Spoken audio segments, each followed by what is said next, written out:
ছোটবেলায় একদিন মাকে জিজ্ঞেস করেছিলাম, মা মুরগি কুরবানি দেওয়া যায় না? মা হাসতে হাসতে বলল, বাবা 2 পাওয়ালা প্রাণী কুরবানি দেওয়া যায় না। তারপর আমি মাকে বললাম, 2টা মুরগি একসাথে তাহলে 4টা পা হবে, তখন কুরবানি দেব। তখন মা হাসতে হাসতে পেটে পড়লো আর বলল, পাগল ছেলে, যা এখান থেকে, আমি এখন কাজ করছি, আমাকে বিরক্ত করিস না।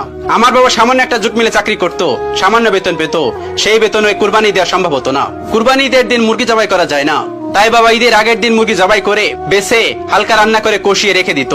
ঈদের দিন ভোরে বাবা মাকে ডাকতেছে, বাবা ওঠ, নামাজ পড়তে যেতে হবে। ঈদের দিন ফজরের নামাজ না পড়লে ঈদের নামাজ কবুল হয় না। ওদিক থেকে মা ধমক দিয়ে বলতেছে, তাড়াতাড়ি ওঠ, তোর জন্য কি নামাজের সময় বসে থাকবে? তারপর আমি আস্তে আস্তে উঠে চাপ করে উজু করে বাবার সঙ্গে নামাজ পড়তে গেলাম। তারপর একসাথে নামাজ পড়লাম, আবার দুজনে একসাথে ফিরে আসলাম। বাসায় এসে আমি শুয়ে আছি, ঘুম আসতেছে না, এপাশ ওপাশ করতেছি।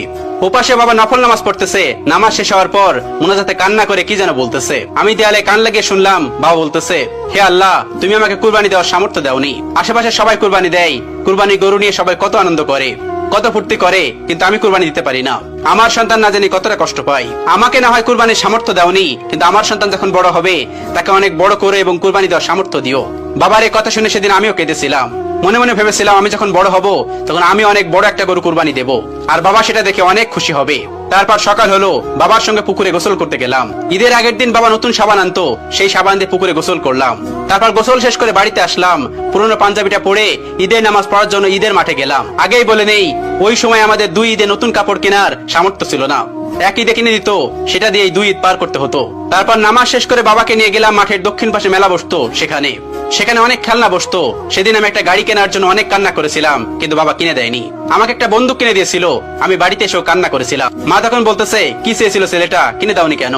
বাবা তখন ওপাশ থেকে বলতেছে, আমি কি করে কিনে দিব, ও যে খেলনাটা চেয়েছিল সেটার দাম 400 টাকা, আর আমার কাছে ছিল মাত্র 300 টাকা, আমি কিভাবে কিনে দিব?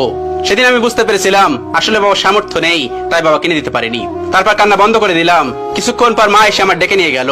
মা সেমাই খেতে দিল, আমি সেমাই খেলাম। ঈদের দিন আমাদের তেমন কোনো কাজ ছিল না, কারণ আমরা কুরবানি দিতাম না, আর বন্ধুরা তাদের সবাই কুরবানি গরু নিয়ে ব্যস্ত থাকতো, তাই আমিও আর বাড়ি থেকে বের হতাম না। আর বাবা মায়ের রান্নার কাজে সাহায্য করত। মা সেদিন মুরগির মাংস আর চালের রুটি বানিয়েছিল, আর সেই সময় কষা মাংসের মুরগি দিয়ে রুটি খাওয়ার যে কি স্বাদ শুধুমাত্র আমরাই জানি, এই যুগের কেউ জানবে না। তারপর আমরা দুপুরে 3 জন একসঙ্গে বসে রুটি আর মুরগির মাংস খেলাম। ওই সময় আমরা কুরবানির ঈদে মুরগির মাংস খেতাম, কারণ আমাদের কুরবানি দেওয়ার সামর্থ্য হতো না। ওই মুরগির মাংস আর রুটির যে কি স্বাদ তা বলে বোঝানো যাবে না। বাবা মা আমাকে ছেড়ে গেছে অনেকদিন আগে, আজ আমার অনেক টাকা। আল্লাহ তাআলা আমাকে কুরবানি দেওয়ার সামর্থ্য দিয়েছে। এই ঈদেও আমি 2টা গরু কিনেছি। আমি যত ব্যস্ত থাকি না কেন, এই ঈদের মধ্যে আমি গ্রামে চলে যাই। আমি বাবার সঙ্গে ফজরে যে মসজিদে নামাজ পড়তে যেতাম, আমি বাড়ি যেয়ে সেই মসজিদে নামাজ পড়তে যাই। বাবার সঙ্গে যে মাঠে নামাজ পড়তাম, সেই মাঠে আমি ঈদে নামাজ পড়ি। নামাজ শেষ করে এসে কুরবানি দেওয়ার পালা, কিন্তু কুরবানি দেওয়ার জায়গায় আমি গেলাম না। ম্যানেজার এসে ডাকতেছে, স্যার চলুন, সবকিছু তো রেডি। আমি বললাম, আমি যাব না, তোমরাই দাও। লোকটা অবাক হলো এবং আমার দিকে তাকিয়ে রইলো। সে হয়তো মনে মনে ভাবছে লোকটা কুরবানি দেয়, কিন্তু কুরবানির সামনে যায় না।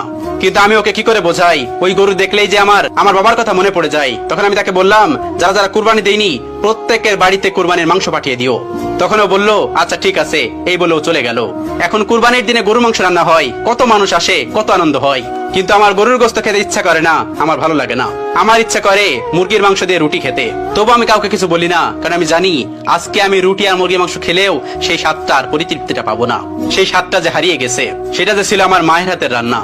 যাদের মা বাবা নেই তারাই জানে মা বাবা ছাড়া ঈদের আনন্দ ঠিক কতটুকু। মায়ের হাতে সেমাই না খেলে, বাবার সাথে ঈদগায় না গেলে ঈদ কি আর হয়?